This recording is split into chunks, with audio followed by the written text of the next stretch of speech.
I'm here with Bubba Bain, who is the executive director for the Akaushi Association, American Akaushi Association. Yes, and this is a breed that a lot of people might not be familiar with, but we're at the National Western Stock Show, and you're showing some cattle here. And I wonder if you could tell us some of the background of this breed. Cattle came over in 1994. Hart brand beef brought 8 females and 3 males over there. And for about 17 years, we were just building numbers. Obviously, with 11 animals, we didn't have a lot to market. But since that time, we gathered a lot of data. We've been sharing some of the genetics with commercial breeders, and that's our main focus right now. And I understand one of the attributes of this breed, like some of the other Japanese breeds, is that it can really bring a lot of good genetics for marbling. Yeah, marbling and consistent meat production, flavorful meat.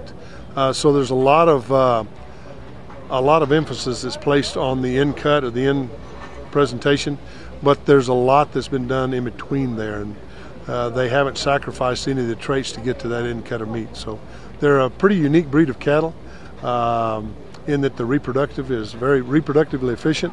Performance is great on these cattle, but what they do is provide you a heck of a cut of meat at the end. And tell us about the brand name for the beef that promotes some of the health benefits of this particular breed. Hart brand is our branded program.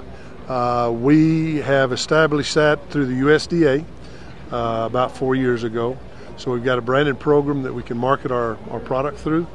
That also helps us pay the premiums on the cattle that we're looking to pay our producers.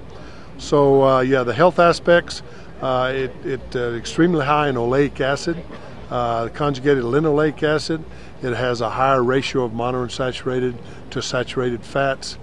So it can help a lot of ways in the cholesterol level, obesity, coronary issues, cholesterol also. So it can help a lot of ways.